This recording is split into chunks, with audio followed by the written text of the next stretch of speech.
Oh yeah, thanks. Uh-huh.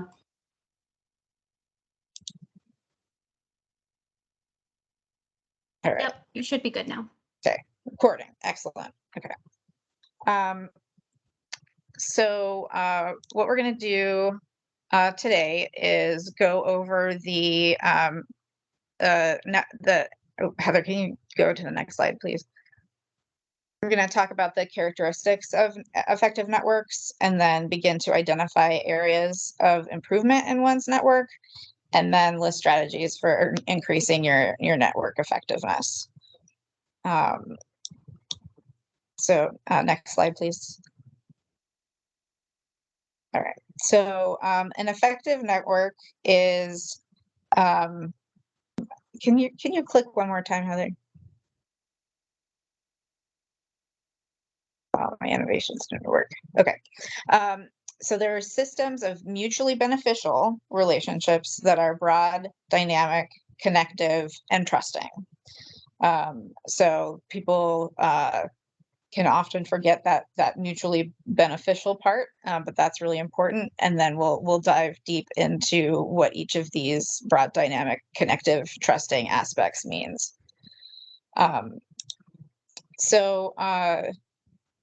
Next slide, please.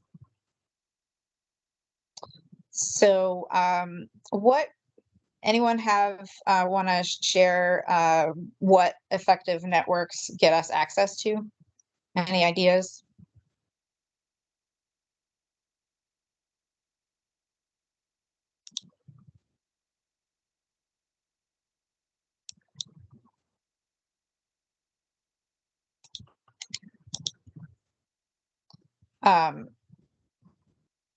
Collaborators, potential collaborators? Yep, definitely.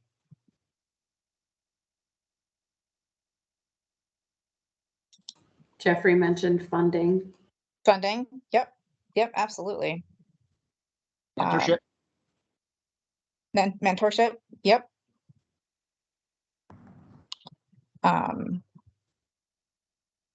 I would say a key one here to, the question. What do effective networks get us access to?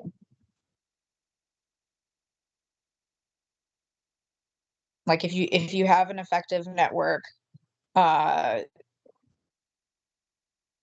what might you have more of versus a less effective network?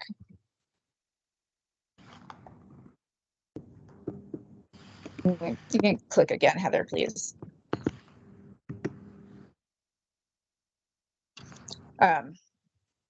Knowledge, yep, that's great for so all kinds of things. We talked about funding or capital.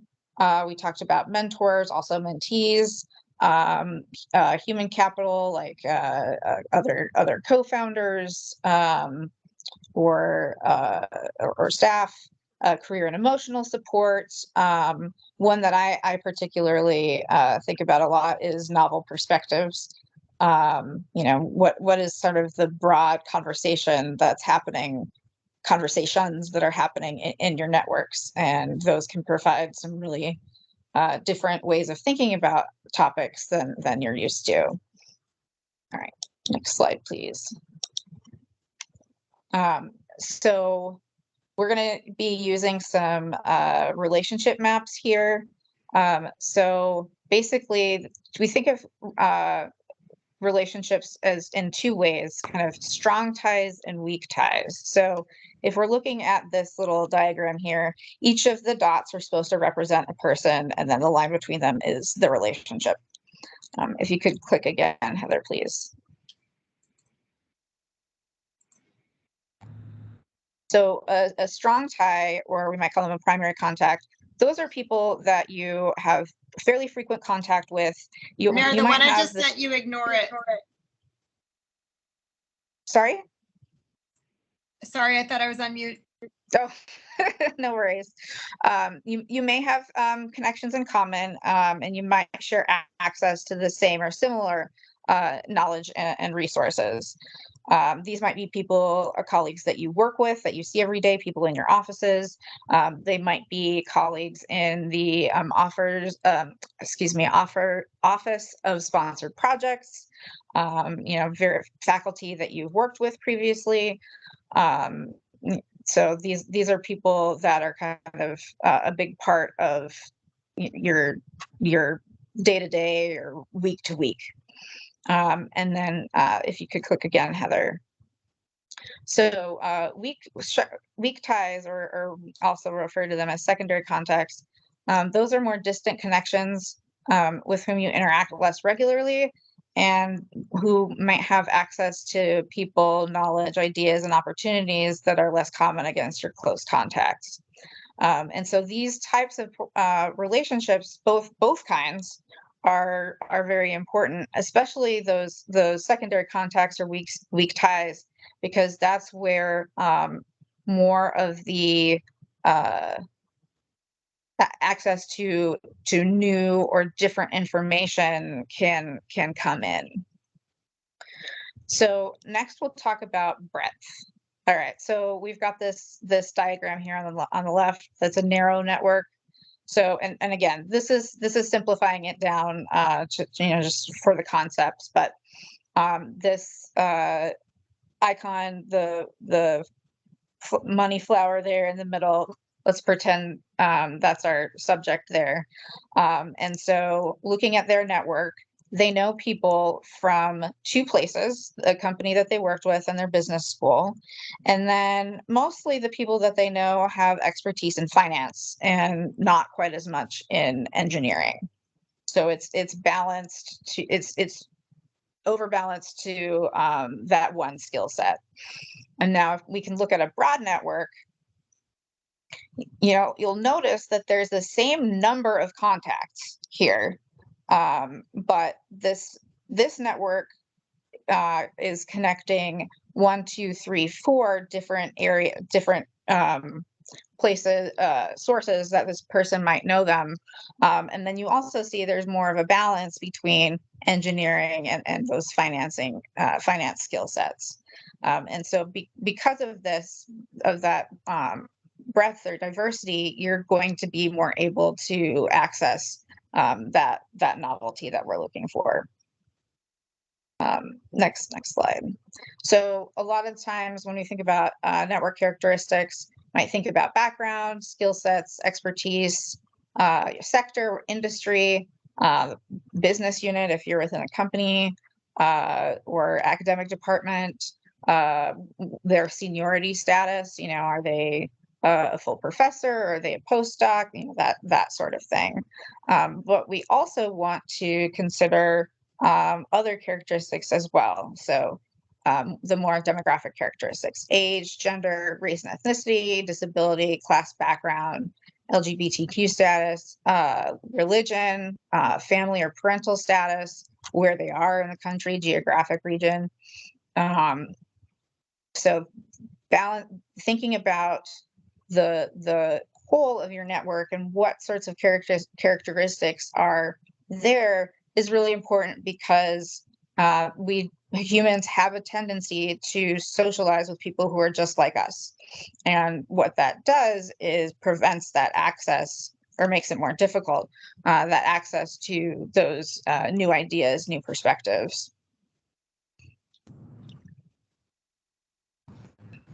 Okay, next we'll talk about dynamism. So this is the same network that we looked at before. So basically dynamism is, our networks are going to evolve over time.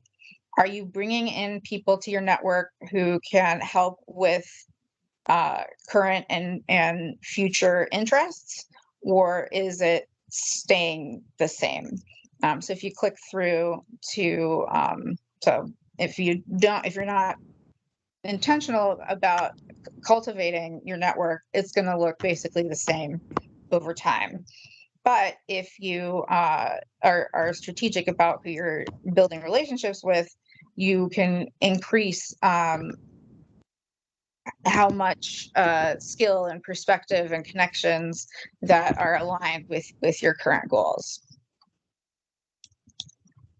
Next slide, please.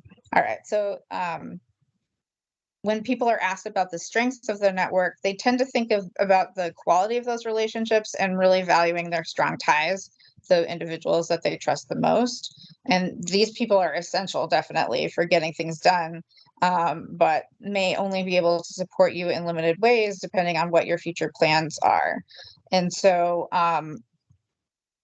your weak tie relationships are valuable because they're outside of your usual community, and so they can bring in those new perspectives and new connections.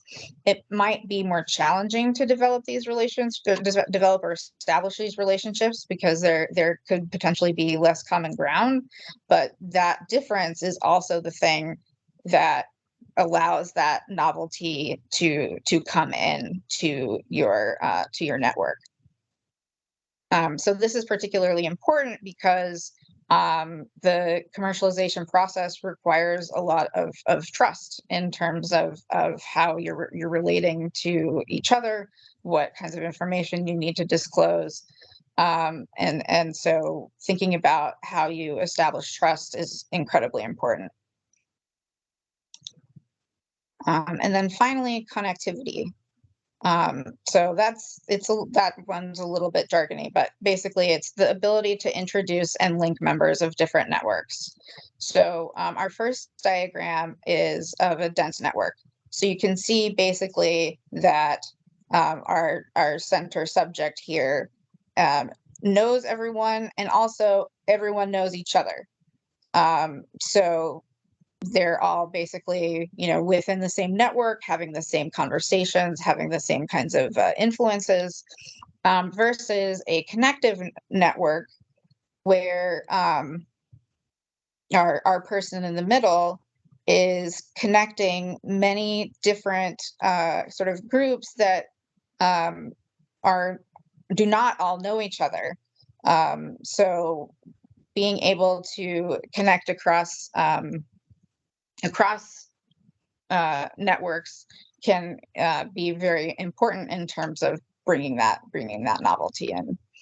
I will pause here for any questions or clarifications.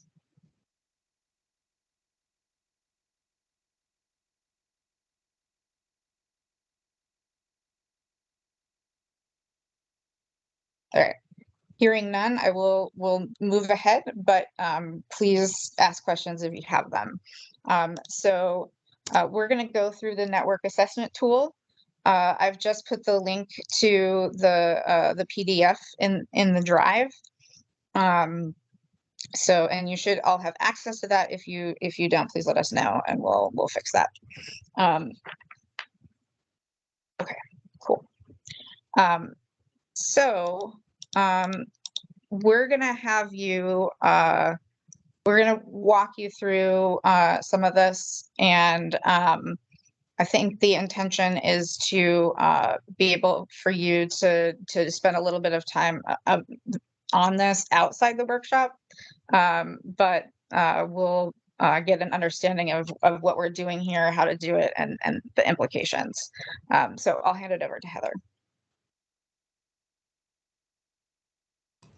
Great, thanks, Erin.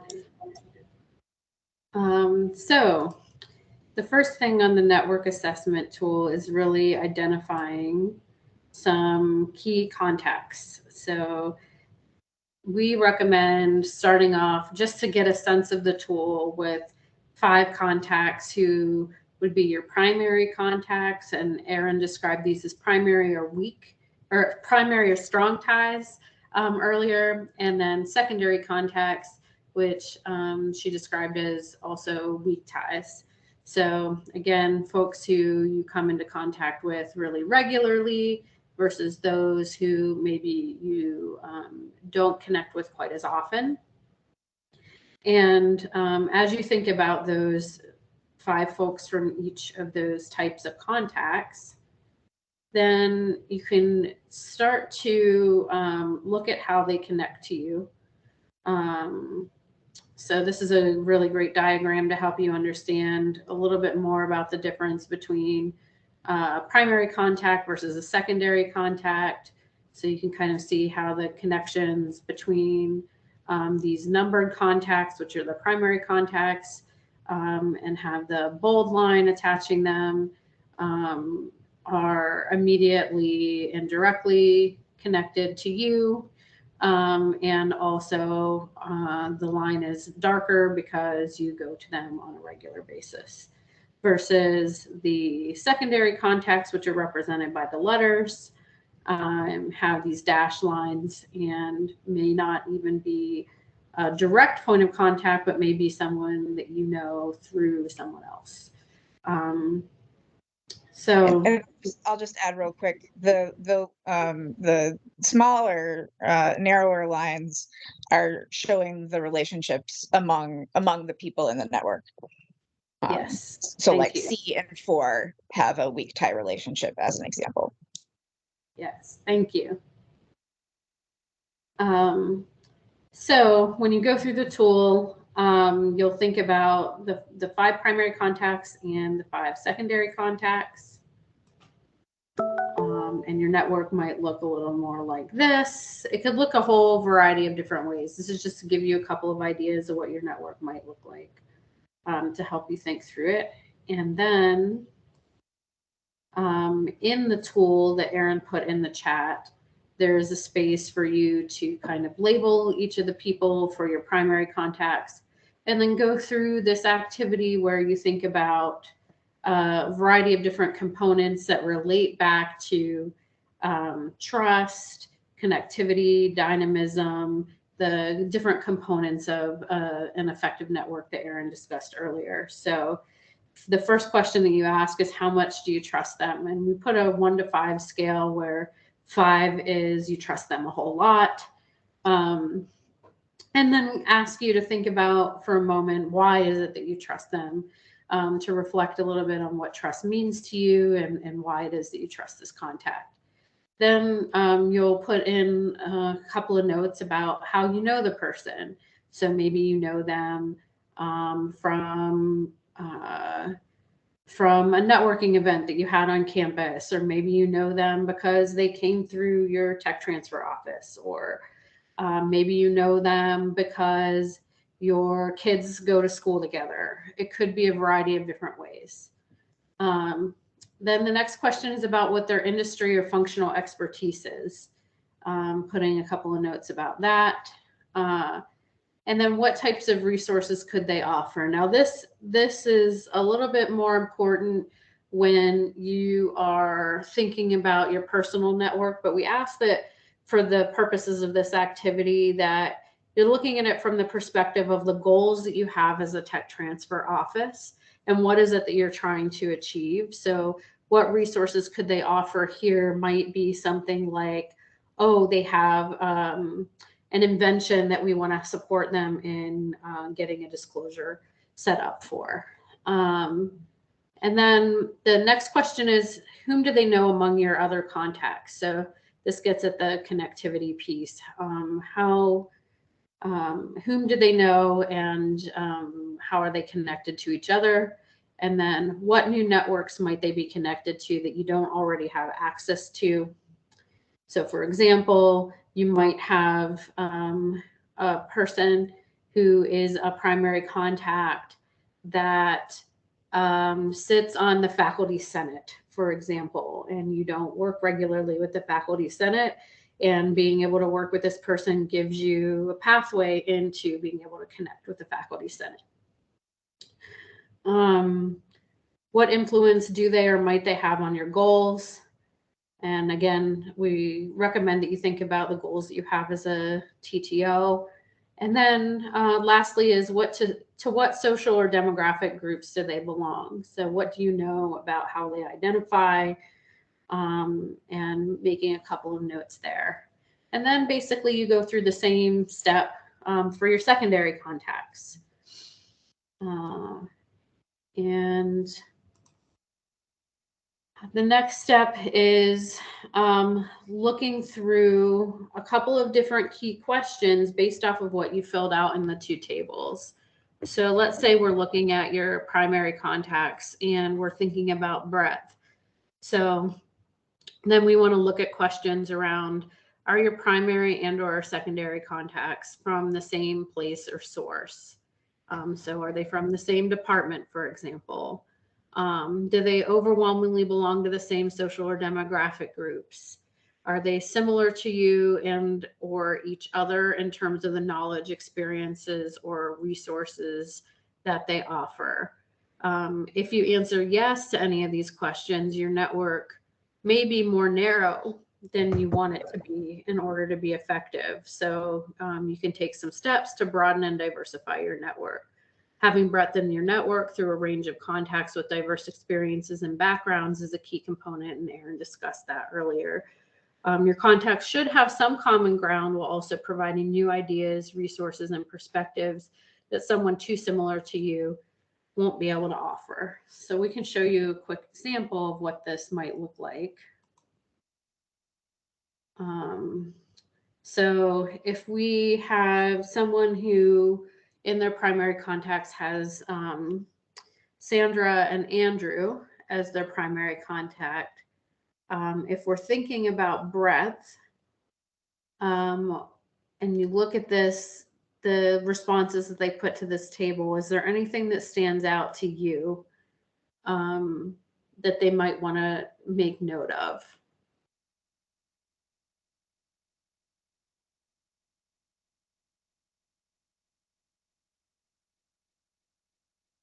Areas of commonality or difference?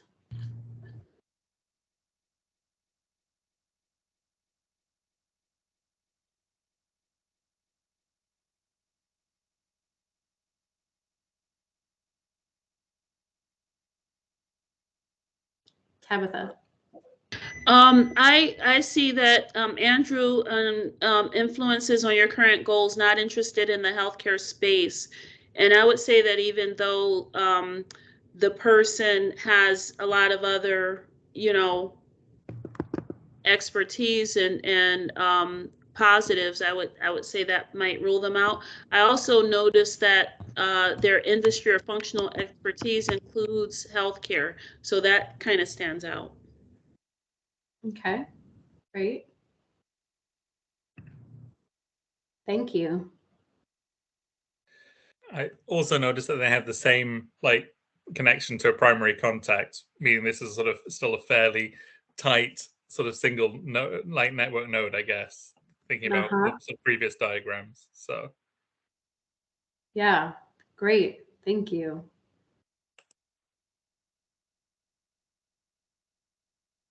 All right, so a couple of other things are they both have industry or functional expertise in robotics.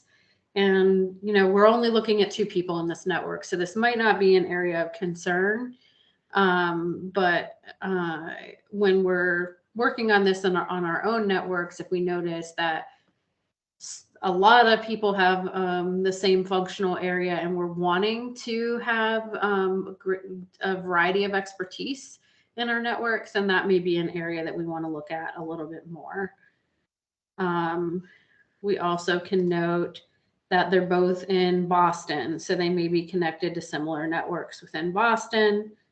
And then one area of difference that they have that is important to note is that Sandra is a woman of color, whereas Andrew is an LGBTQ white man and also is from a rural area. So could bring that type of experience to his perspectives that he shares, whereas Sandra would bring perspective as a woman of color to the work that she might share with our example person who's reflecting on their network. So the next piece, connectivity.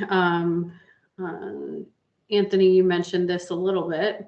So we're looking at, do they largely know each other and are they connected to the same network? So you raised a point about this. If you answer yes to these questions, your network might be too dense and lack the capacity to connect people who wouldn't otherwise connect, which means that new ideas and assets are less likely to flow through you because the people you're in contact with are mostly part of the same conversation already. So if we look at this, To Anthony's point, they both have Mark in common. So these people are, these 4 people are example person, their 2 points of contact, and Mark are relatively densely connected and less able to connect each other with new contacts or with different expertise, perspective, and backgrounds. Another thing to note is that because both Sandra and Andrew are in the robotics field and in Boston, again, it's likely that their networks overlap.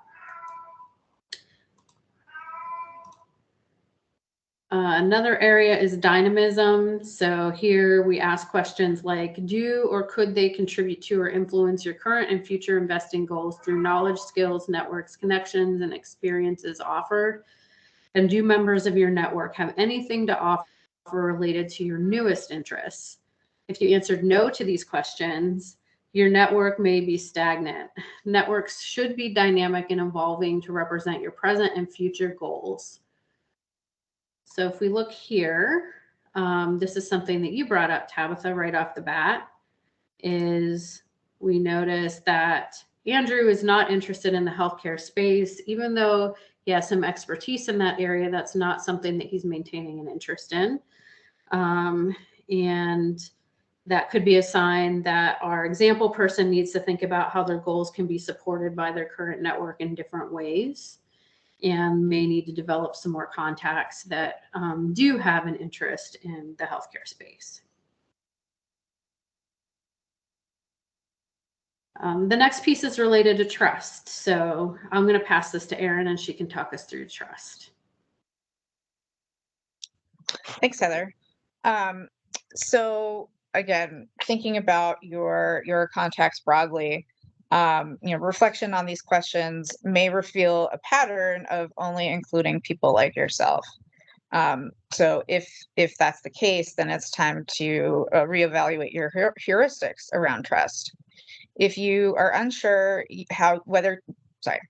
you're unsure how you know whether a contact is trusted, or you just trust your gut, you inherently trust people who are similar to you, or you trust someone because they know someone else you trust, you might want to spend a bit of time reflecting on who you trust and why. Often when we trust people on a gut level, we do so from a place of bias, assume similarity or perceptions about personality characteristics, rather than relying on a person's behavioral track record or their actual investment level in our professional lives or our growth. If we're not careful, this can become withholding trust from people that we perceive as socially or culturally different from us, even when our values and goals align. It can also lead to building narrow, homogeneous, and stagnant networks, and avoiding supporting faculty and inventors who aren't connected to our trusted contacts, even when they present a viable invention. So thinking about what trust means to you and intentionally redefining it in verifiable ways that contribute to your tech transfer work will help build an effective network. So here are some examples. Going back to this, does anything stand out to anyone?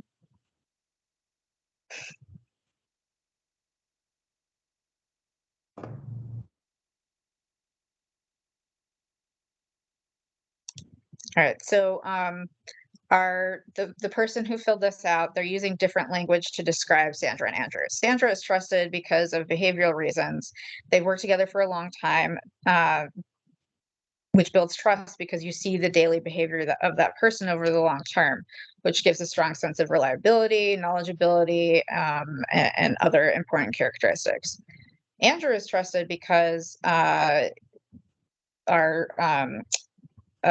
focus person has known him for a long time, since business school. Depending on the closeness of a relationship, a level 4 might be accurate or it might be generous. We tend to trust people who are like us. For example, if you went to the same business school together, you have shared experiences and know a lot of the same people. However, if you're relying solely or even primarily on the alumni connection, you may be excluding others who may be just as trustworthy. It's normal and human to use heuristics like membership to an alumni network to build trust. But if you're over reliant without being intentional about that, you're probably missing out on interesting relationships and opportunities due to a narrow definition of trust. So what does all this mean for improving your network? So some of the things that we're going to recommend in the next few slides are what you would find in a article about networking that you find on Google. And because those strategies work, what we're asking here is to use this tool to understand a little bit more about who is in your network, both those primary contacts and secondary contacts, and getting a balance, a read on where it is where if you might have concentration in more of a certain kind of person or in a certain kind of expertise. And so based on completing the network assessment tool and kind of seeing where those gaps are, that will help bring in build relationships and bring people into the tech transfer office. And then you can begin to change and get more specific about who and what other organizations you're reaching out to. Want to take the time to reflect on your inclusion or exclusion criteria and how or why you bring people into your network. Creating a plan for maintaining or cultivating existing weak type or secondary contact relationships. So I do want to be really clear here. It's not about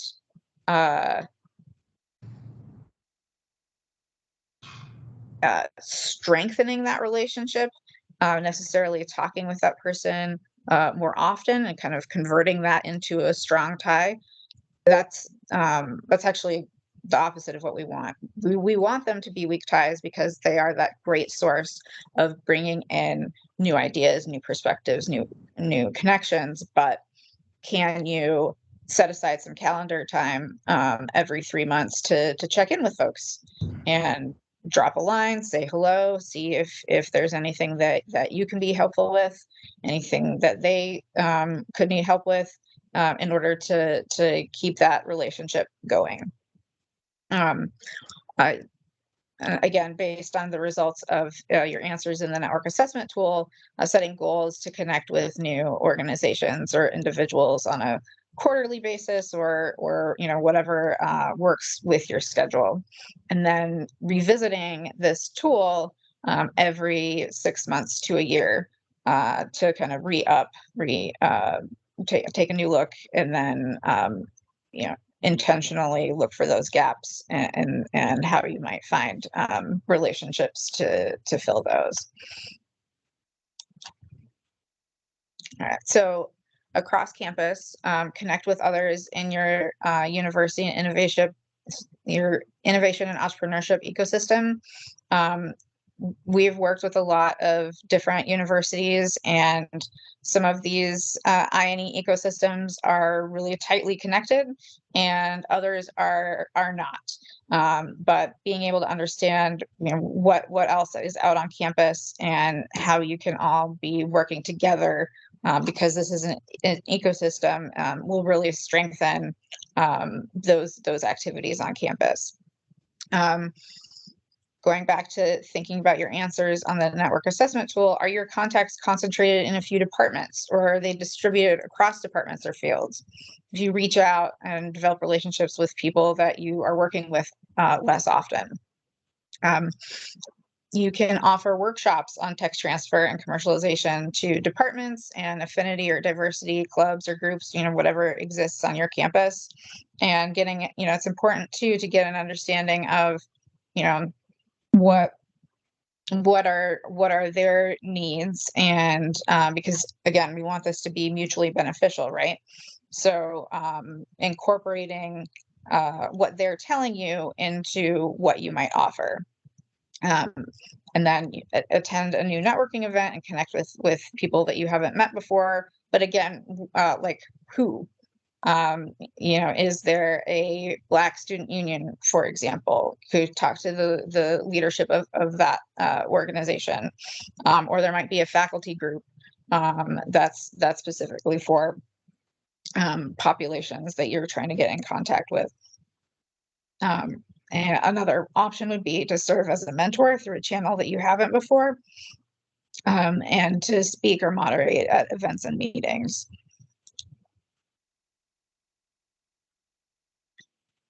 Heather, can you do this page? I need to give my voice a break. Yep. Yeah. So then we also have some strategies for how you can improve your network across the ecosystem. And some of you are already doing these activities, as we learned from your interviews, but there are some ways that you can expand them too. So for example, you could get involved with one or more local or regional field specific diversity and entrepreneurship groups. Some that we listed as examples here: Kauffman Fellows, BioNJ, VentureWell. They all have diversity subgroups that maybe could provide you with some additional outreach tips or connections that you might not have otherwise. Different professional associations related to your areas of interest, including those for which entrepreneurship is a secondary focus. A natural one that comes up for me is Autumn, and as Faru spoke about earlier, there's a Women Inventors subgroup there that you could connect with and deepen your network connections there that might help you also gain access to folks that you wouldn't see coming through your office on a regular basis. Different iCore teams, sites, and nodes. We could also add hubs to this now that the hubs are out and they have a greater diversity focus as part of the work that they're doing. Connecting with national and regional STEM diversity and entrepreneurship groups on social media and at meetings. So this includes platforms like LinkedIn. And in LinkedIn in particular, you can explore beyond your second connections on LinkedIn and other social media platforms to be able to build new connections. So these are just a few ideas for you to start thinking about. I'll share a couple more. So across the ecosystem, also we recommend connecting with local minority serving institutions and their various technology transfer and commercialization offices, incubators, and accelerators. Serving as a judge for a pitch competition is another way that you can connect with innovators who might not be coming through your office already. In the organizations that you're already a member of, perhaps like Autumn, you can check out the diversity and or affinity subgroups. Looking at SBIR, STTR recipients in your state. That's one strategy that Erin and I have used for our own accelerator programming, and it's really, really helpful to be able to connect with new folks. On your next professional trip, you could connect with someone that you've lost track of and ask them to connect you with someone new. And again, attending new conferences and connecting with people that you haven't met before. Heather, let me just chime in. Going back to the SBIR, STTR recipients, oh, my camera's still off. All of their information is available on the SBIR.gov website. You can download a filtered down list that's just New Jersey, just to certain years of awardees. So that's all public information. That's pretty easy to access. Mm-hmm. Thanks, Erin. Do you want me to take this one too? Yes, please. Okay. So again, just as a reminder, the different components of an effective network include breadth, dynamism, connectivity, and trust. And we know that working with other organizations who've gone through using the network assessment tool, that reflecting on the questions might reveal a pattern of including only people like yourself. And if that happens, then it can be time to reevaluate your heuristics around trust. If you're unsure how you know whether a contact's trusted, or you trust your gut, or you inherently trust people who are similar to you, or trust someone because they know someone else you trust, you may want to spend a little bit more time reflecting on whom you trust and why. A lot of times when people trust on a gut level, they do so sometimes from a place of assumed similarity, or even internalized bias that may be shaping our initial reactions to other people, rather than relying on their behavioral track record, or their actual investment in the relationship with us, and being mutually beneficial, or connection to the goals that we have. And this can, if we're not careful, it can amount to withholding trust from people that we perceive as socially or culturally different from us, even when our values and goals align. So it may be a missed opportunity. So taking time to clearly articulate what trust means to you, and intentionally looking at these components of your network, can really help you structure a more effective outreach strategy on campus, and think about who is it that we most often see coming through our office. Who is it that I personally work with within my office when we're working with innovators, and how might we get creative about how we build our efforts, and be more proactive versus reactive in terms of the outreach efforts that we do. And it'll let you, especially if you have fewer staff than you would like for these kinds of efforts, to be much more intentional about it, so that you're not suddenly overwhelming yourself with a bunch of activities related to outreach that may not be as effective.